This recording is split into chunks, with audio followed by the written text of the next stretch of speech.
طاسيم.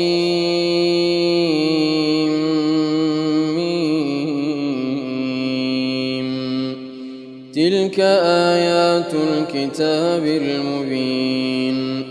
نتلو عليك من نبأ موسى وفرعون بالحق لقوم يؤمنون. إن فرعون علا في الأرض وجعل أهلها شيعا يستضعف طائفة منهم يذبح أبناءهم ويستحيي نساءهم إنه كان من المفسدين. ونريد أن نمن على الذين استضعفوا في الأرض ونجعلهم أئمة ونجعلهم الوارثين. ونمكن لهم في الأرض ونري فرعون وهامان وجنودهما منهم ما كانوا يحذرون. وأوحينا إلى أم موسى أن أرضعيه، فإذا خفت عليه فألقيه في اليم ولا تخافي ولا تحزني إنا رادوه إليك وجاعلوه من المرسلين. فالتقطه آل فرعون ليكون لهم عدوا وحزنا إن فرعون وهامان وجنودهما كانوا خاطئين.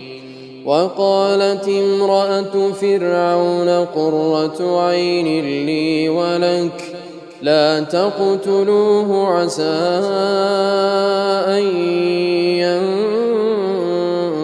ينفعنا أو نتخذه ولدا وهم لا يشعرون. وأصبح فؤاد أم موسى فارغا إن كادت لتبدي به لولا أن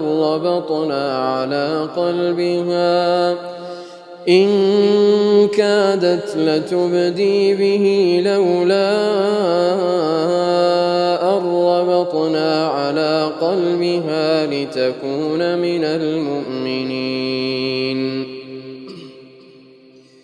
وقالت لأخته قصيه فبصرت به عن جنب وهم لا يشعرون.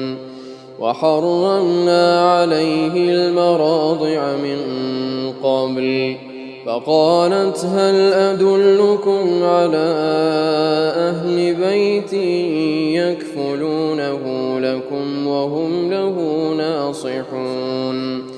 فرددناه إلى أمه كي تقر عينها ولا تحزن ولتعلم أن وعد الله حق ولكن أكثرهم لا يعلمون. ولما بلغ أشده واستوى آتيناه حكما وعلما وكذلك نجزي المحسنين. ودخل المدينة على حين غفلة من أهلها فوجد فيها رجلين يقتتلان هذا من شيعته وهذا من عدوه فاستغاثه الذي من شيعته على الذي من عدوه فوكزه موسى فقضى عليه قال هذا من عمل الشيطان إنه عدو مضل مبين قال رب إني ظلمت نفسي فاغفر لي فغفر له إنه هو الغفور الرحيم قال رب بما أنعمت علي فلن أكون ظهيرا للمجرمين فأصبح في المدينة خائفا يترقب فإذا الذي استنصره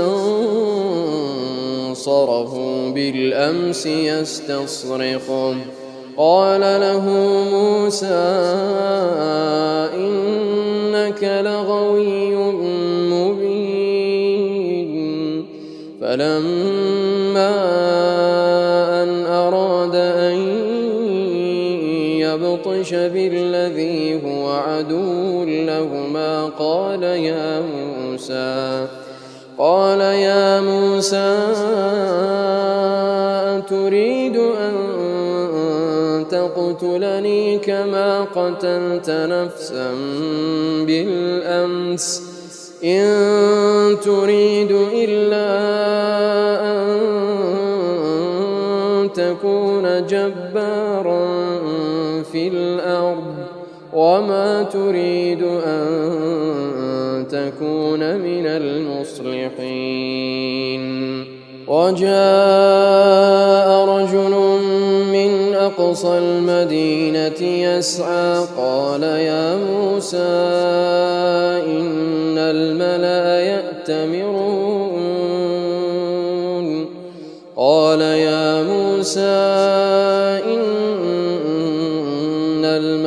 يأتمرون بك ليقتلوك فاخرج إني لك من الناصحين فخرج منها خائفا يترقب قال رب نجني من القوم الظالمين ولما توجه تلقاء مدين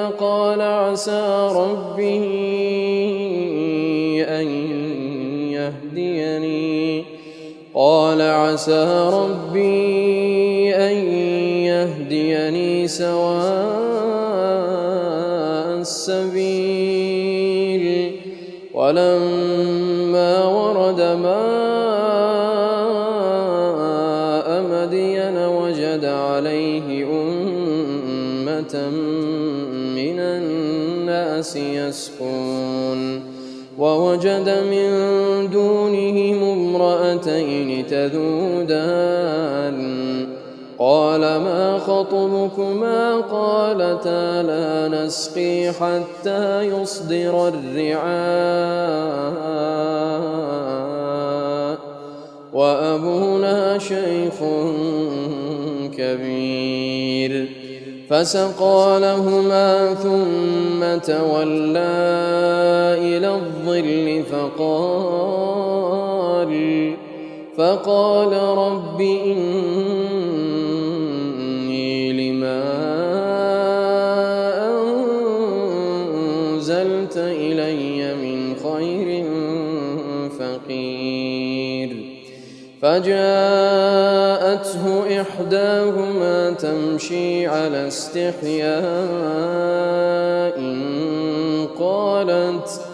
قالت إن أبي يدعوك ليجزيك أجر ما سقيت لنا فلما جاءه وقص عليه القصص قال لا تخف نجوت من القوم الظالمين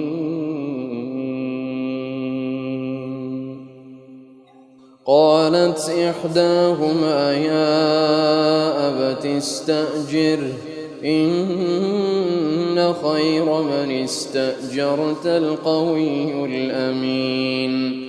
قال إني أريد أن أنكحك إحدى ابنتي هاتين على أن تأجرني 8 حجاج، فإن أتممت 10 فمن عندك، وما أريد أن أشق عليك، ستجدني إن شاء الله من الصالحين. قال ذلك بيني وبينك أيما الأجلين قضيت فلا عدوان علي، والله على ما نقول وكيل. فلما قضى موسى الأجل وسار بأهله آنس من جانب الطور نارا، قال لأهلهم كثوا إني آنست نارا لعلي آتيكم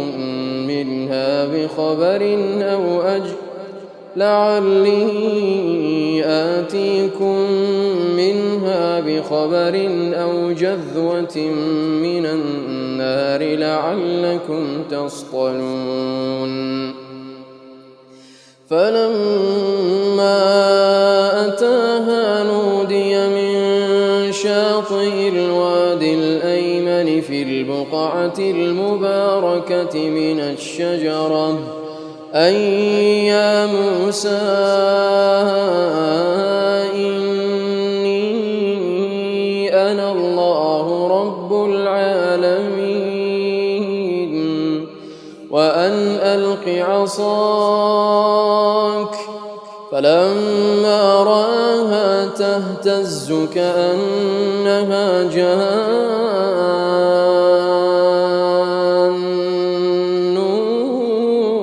ولا مدبرا ولم يعقب، يا موسى أقبل ولا تخف إنك من الآمنين. أسلك يدك في جيبك تخرج بيضاء من غير سوء، واضمم إليك جناحك من الرهب، فذلك برهانان من ربك إلى فرعون وملئه إنهم كانوا قوما فاسقين. قال رب إني قتلت منهم نفسا فأخاف أن يقتلون، وأخي هارون هو أفصح مني لسانا فأرسله معي رد أن يصدقني إني أخاف أن يكذبون. قال سنشد عضدك بأخيك ونجعل لكما سلطانا فلا يصلون إليكما بآياتنا أنتما ومن اتبعكما الغالبون. فلما جاءهم موسى بآياتنا بينات قالوا ما هذا إلا سحر مفترى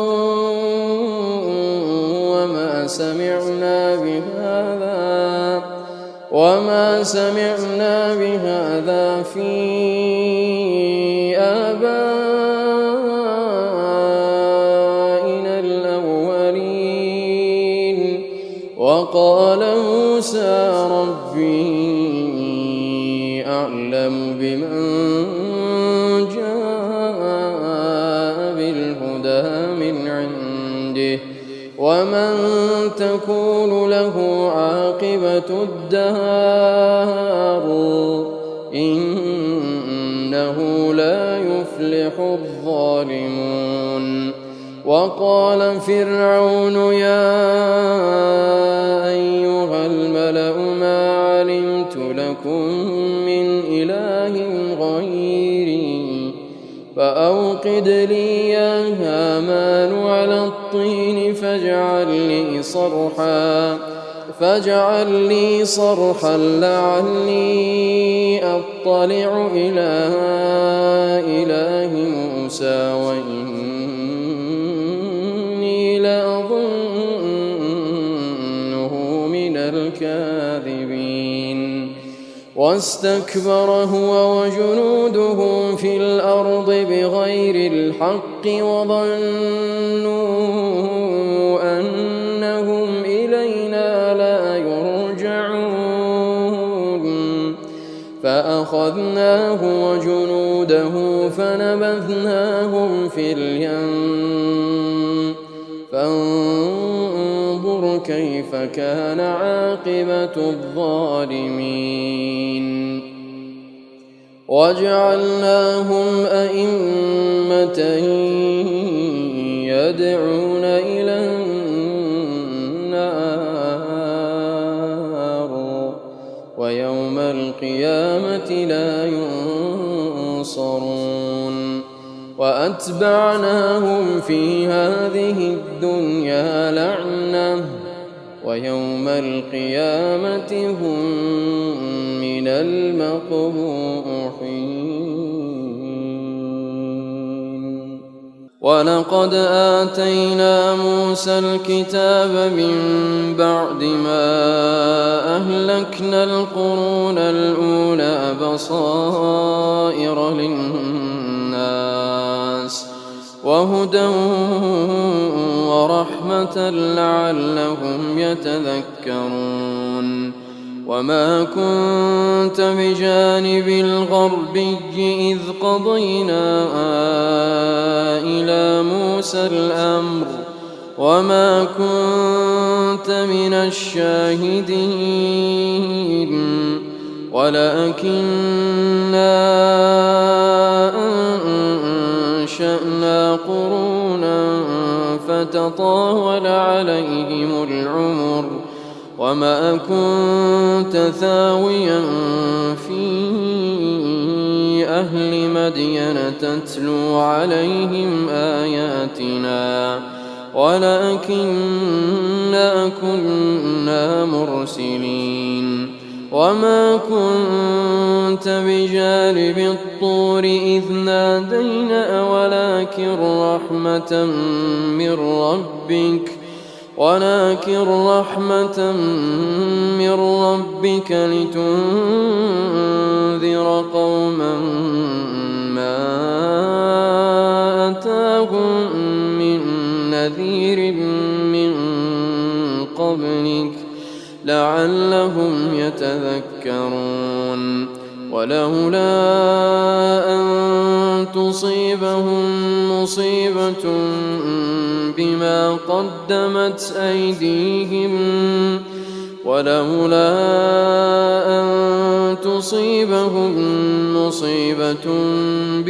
قدمت أيديهم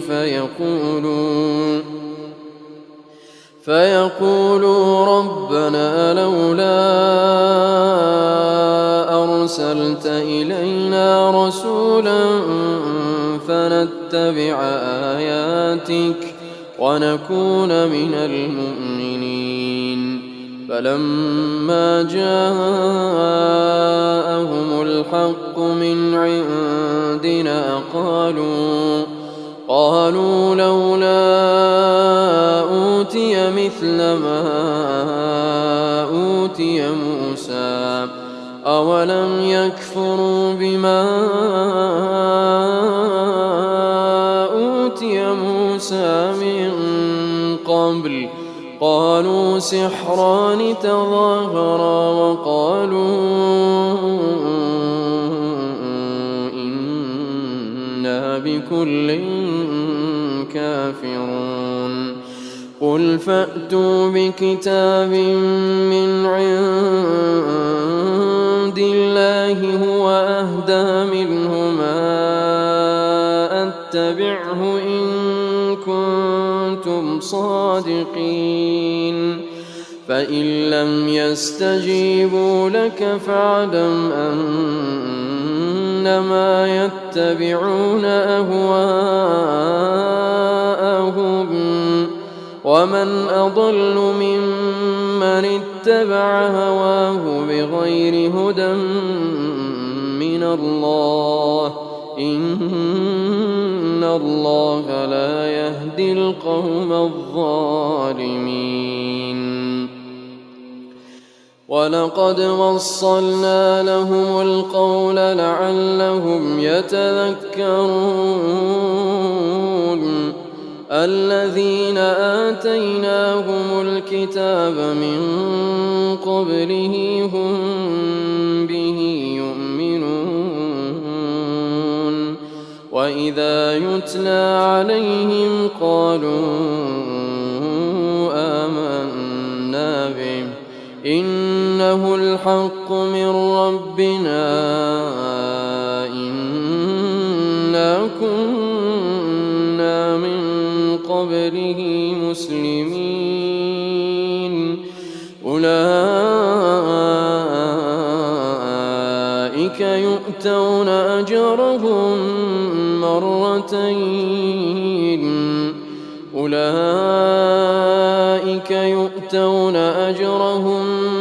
مرتين بما صبروا ويدرؤون بالحسنة السيئة ومما رزقناهم ينفقون وإذا سمعوا اللغو أعرضوا عنه وقالوا لنا أعمالنا ولكم أعمالكم سلام عليكم لا نبتغي الجاهلين إنك لا تهدي من أحببت ولكن الله يهدي من يشاء وهو أعلم بالمهتدين وقالوا إن نتبع الهدى معك نتخطف من أرضنا أولم نمكن لهم حرما آمنا يجبى إليه ثمرات كل شيء رزقا من لدنا ولكن أكثرهم لا يعلمون وكم أهلكنا من قرية بطرت معيشتها فتلك مساكنهم لم تسكن من بعدهم إلا قليلا وكنا نحن الوارثين وما كان ربك مهلك القرى حتى يبعث في أمها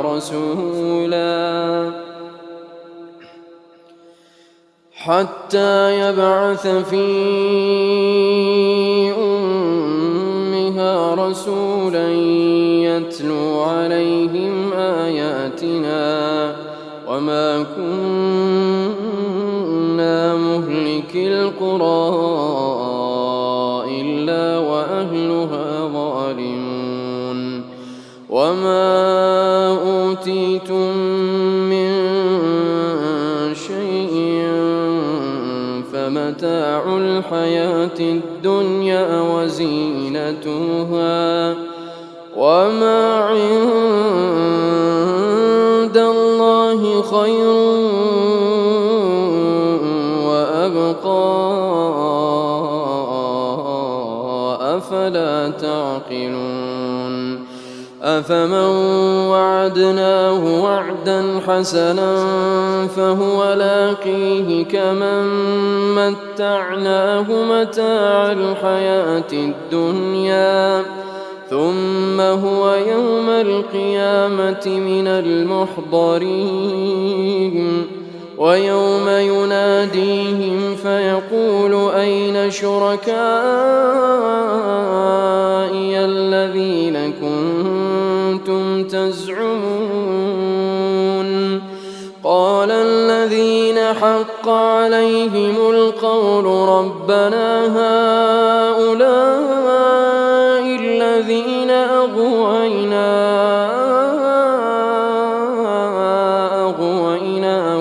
كما غوينا تبرأنا إليك ما كانوا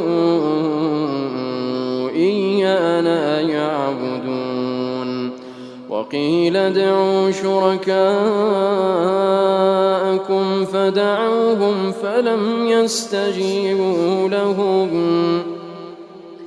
فلم يستجيبوا لهم ورأوا العذاب لو أنهم كانوا يهتدون ويوم يناديهم فيقول ماذا أجبتم المرسلين فعميت عليهم الأنباء يومئذ فهم لا يتساءلون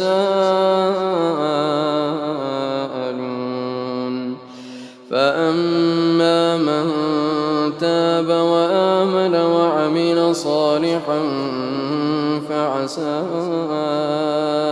أن يكون من المفلحين وربك يخلق ما يشاء ويختار ما كان لهم الخيرة سبحان الله وتعالى عما يشركون وربك يعلم ما تكن صدورهم وما يعلنون وهو الله لا إله إلا هو وهو الله لا إله إلا هو له الحمد في الأولى والآخرة وله الحكم وإليه ترجعون قل أرأيتم إن جعل الله عليكم الليل سرمدا إلى يوم القيامة من إله غير الله يأتيكم بضياء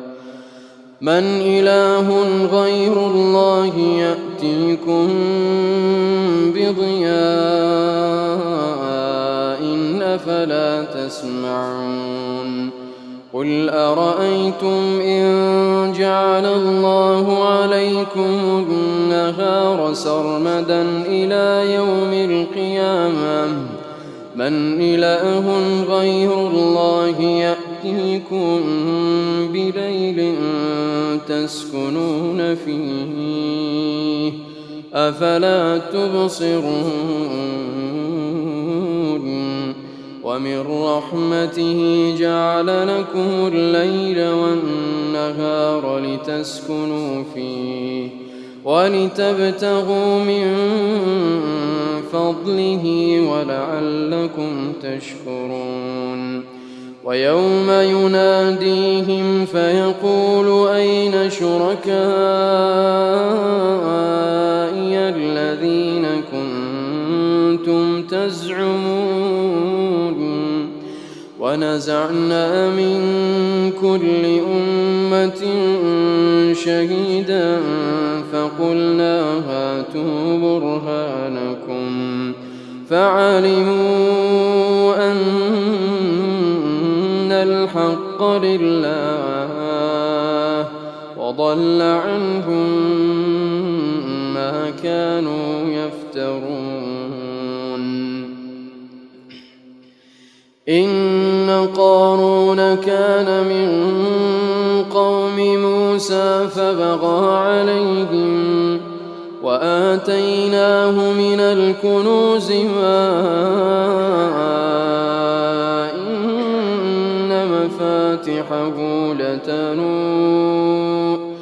إن مفاتحه لتنوء بالعصبة أولي القوة إذ قال له قومه لا تفرح إن الله لا يحب الفرحين. وابتغ فيما آتاك الله الدار الآخرة ولا تنس نصيبك من الدنيا وأحسن كما أحسن الله إليك ولا تبغ الفساد في الأرض إن الله لا يحب المفسدين. قال إنما أوتيته على علم عندي أولم يعلم أن الله قد أهلك من قبله من القرون من هو أشد منه قوة وأكثر جمعا ولا يسأل عن ذنوبهم المجرمون. فخرج على قومه في زينته قال الذين يريدون الحياة الدنيا يا ليت لنا مثل ما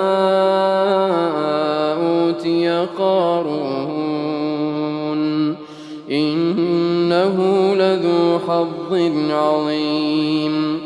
وقال الذين أوتوا العلم ويلكم ثواب الله خير لمن آمن وعمل صالحا ولا يلقاها إلا الصابرون. فخسفنا به وبداره الأرض فما كان له من فئة ينصرونه من دون الله وما كان من المنتصرين. وأصبح الذين تمنوا مكانه بالأمس يقولون ويك أن الله يبسط الرزق لمن يشاء من عباده ويقدر لولا أن الله علينا لخسف بنا ويكأنه لا يفلح الكافرون. تلك الدار الآخرة نجعلها للذين لا يريدون علوا في الأرض ولا فسادا والعاقبة للمتقين. من جاء بالحسنة فله خير منها ومن جاء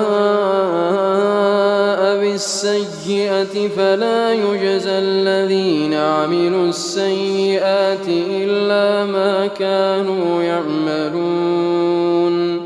إن الذي فرض عليك القرآن لرادك إلى معاد قل ربي أعلم من جاء بالهدى ومن هو في ضلال مبين. وما كنت ترجو أن يلقى إليك ربك الكتاب إلا رحمة من ربك فلا تكونن ظهيرا للكافرين ولا يصدنك عن آيات الله بعد إذ أنزلت إليك